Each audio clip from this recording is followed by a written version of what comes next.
Dans cette troisième vidéo, on va chercher à... Donc on va partir d'un ensemble à un élément. On va déterminer l'ensemble de ces sous-ensembles, P de B. Ça va nous donner un nouvel ensemble. On déterminera l'ensemble des sous-ensembles de l'ensemble qu'on a obtenu à la question 1. Et en dernier, on déterminera l'ensemble des sous-ensembles de celui qu'on aura obtenu à la question 2. Alors, remarquons déjà que le cardinal de B, c'est-à-dire son nombre d'éléments, c'est 1. B, c'est un ensemble à un élément. Donc son cardinal, c'est 1. Pourquoi ça nous intéresse? Parce qu'on a une formule qui nous donne le cardinal de P de E en fonction de E pour n'importe quel ensemble E. On sait que le cardinal de P de A, si A est un ensemble à n éléments, ça fait 2 puissance n.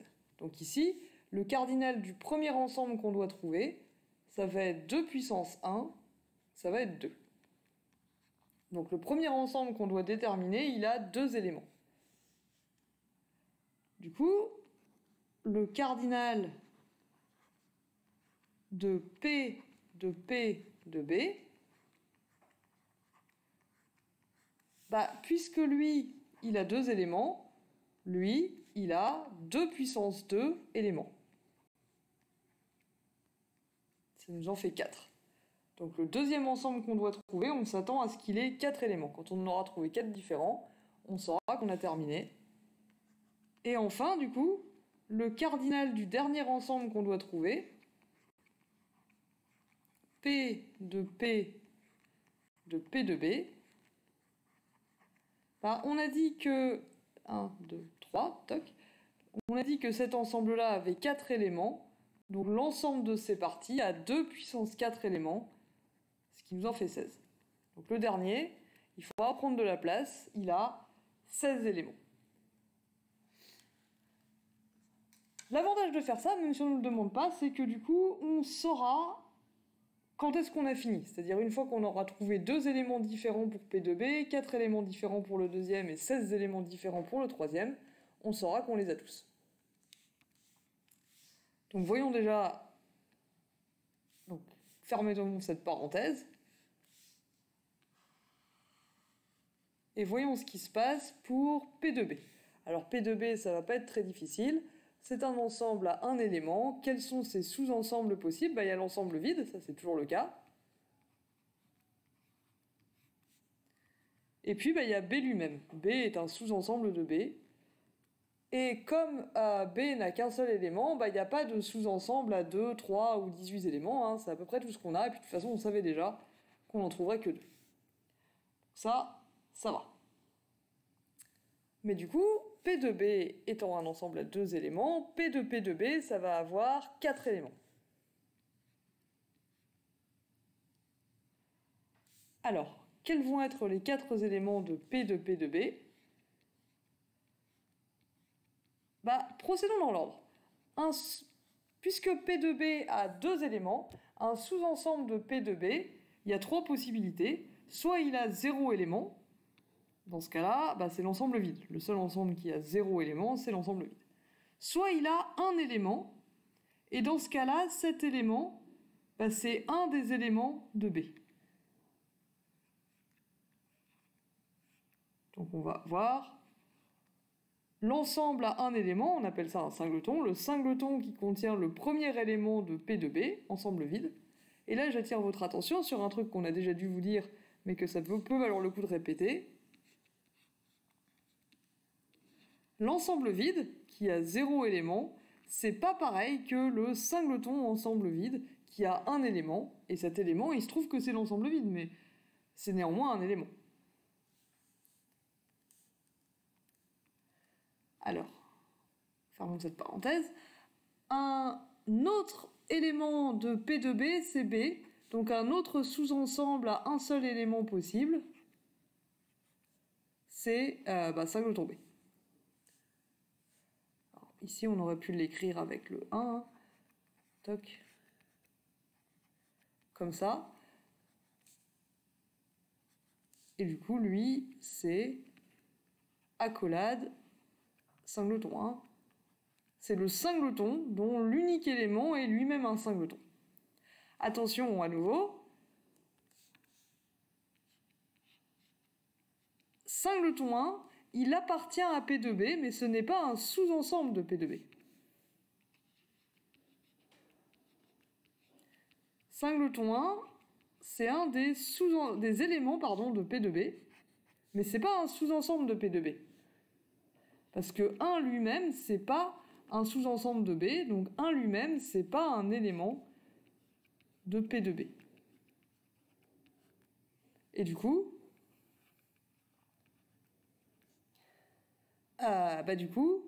singleton 1, ce n'est pas non plus un élément de P de P2B. Puisque les éléments de P de P2B, c'est les sous-ensembles de P2B, singleton 1 n'étant pas un sous-ensemble de P2B, ce n'est pas un élément de P de P2B. Celui qui est un élément de P de P2B, c'est celui avec les doubles accolades ici.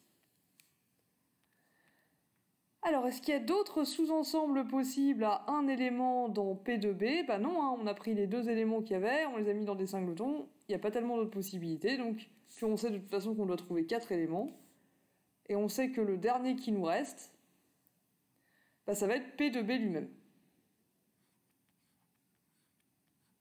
P2B, c'est un sous-ensemble de P2B, et si on l'écrit en entier, ça s'écrit comme ceci.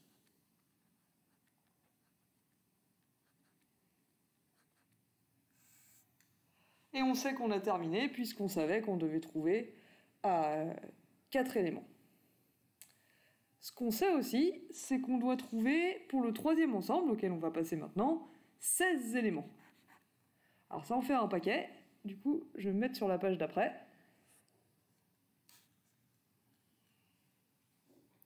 Et je vais réécrire P de B, P de P2B. P de P2B, c'est un ensemble à 4 éléments, et ces 4 éléments étaient ensemble vide, singleton ensemble vide, singleton 1, et P2B lui-même, qui était singleton 1 et ensemble vide dans un ensemble. Voilà. Si on écrit tout en entier, on avait obtenu ça. Et maintenant, je cherche l'ensemble de tous les sous-ensembles de cet ensemble-là. Et je sais qu'il va y en avoir 16. Ça, ce sera P, de P, de P, de B. Ok, alors c'est parti. Déjà, la première chose que je vais faire pour pas m'y perdre dans les accolades, c'est que je vais donner des noms à tous ces gens-là. Lui, je vais l'appeler petit a, lui, petit b, lui, petit c, et lui, petit d. Et tout à la fin, je remplacerai A, B, C et D par chacun de ces 4 machins-là. Ça m'évitera de me noyer dans les accolades pendant que je fais mon raisonnement. Et là, je vais raisonner de la même façon. Il faut que je prenne des sous-ensembles de cet ensemble-là qui a 4 éléments. Donc il y a quoi comme possibilité? Un sous-ensemble de P de P2B, il peut avoir 0 élément, 1 élément, 2 éléments, 3 éléments ou 4 éléments. 0 élément, comme toujours, ça nous fait l'ensemble vide.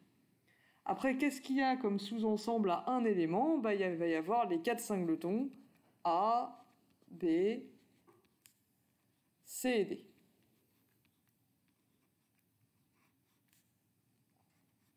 Ensuite, on passe au sous-ensemble à 2 éléments. Qu'est-ce qu'on a comme sous-ensemble à 2 éléments? Déjà, il y a tous ceux qui contiennent A, donc il va y avoir AB, AC et AD.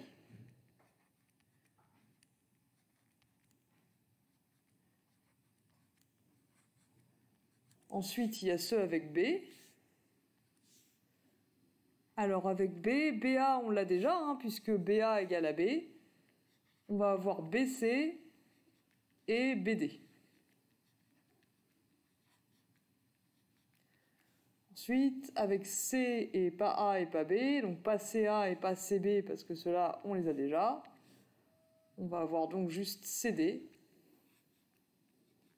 Et ça nous fait les 6 ensembles à 2 éléments, donc je ne sais pas si vous le savez, mais ça nous fait 2 parmi 4, le nombre de façons de prendre 2 ensembles parmi 2 éléments parmi les 4.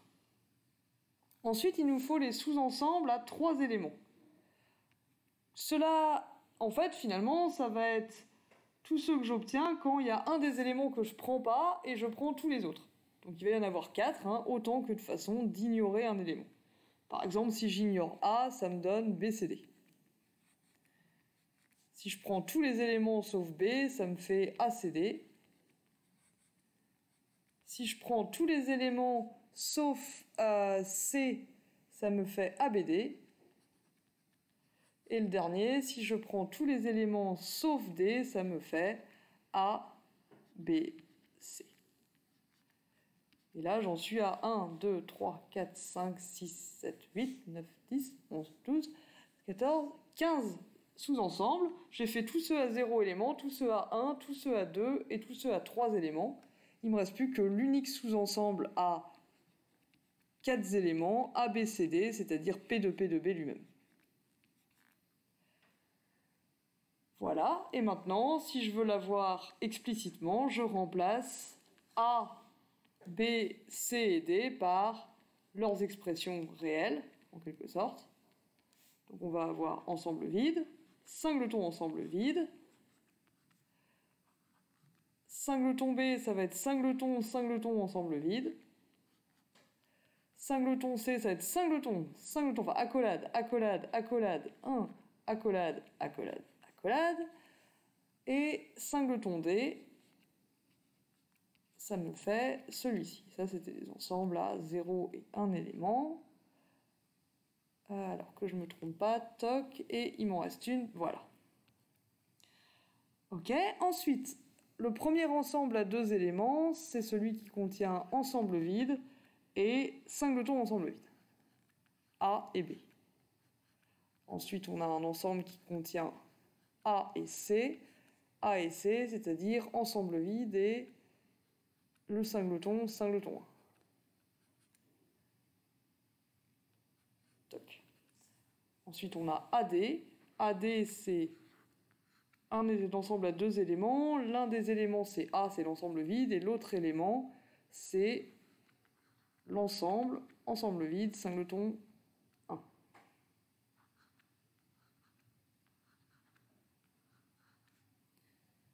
Ok, ensuite, on a BC. BC, c'est un ensemble à 2 éléments. Le premier, c'est B, c'est singleton ensemble vide. Le deuxième, c'est C, singleton, singleton 1. Et je ferme. Ensuite, on a... J'en étais où? J'en étais à BC, BD. BD, il contient singleton ensemble vide, ça c'est B. Et il contient aussi D, qui est cet ensemble-là, ensemble P de B.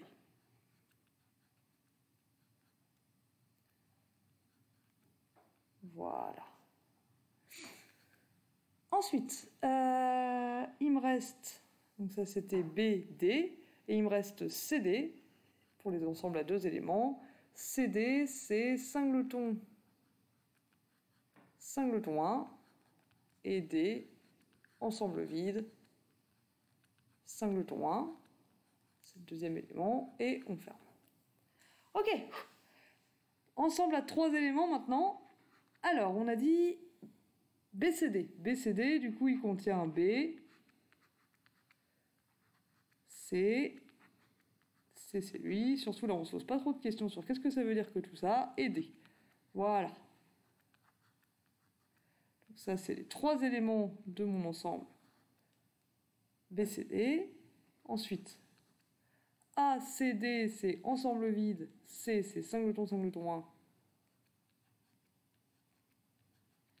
Et D, c'est singleton ensemble vide 1.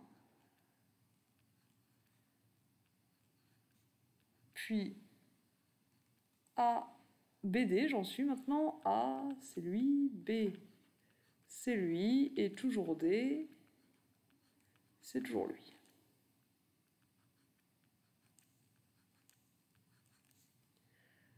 Et ABC, c'est ensemble vide, singleton ensemble vide. On a dit que c'était pas la même chose. Et c'est singleton, singleton 1. Et le dernier, c'est l'ensemble à 4 éléments, ensemble vide. Singleton ensemble vide, c'est celui qui contient tout le monde, hein, c'est P de P de B, j'aurais pu aussi écrire ça. Singleton 1. Et ensemble vide, singleton 1.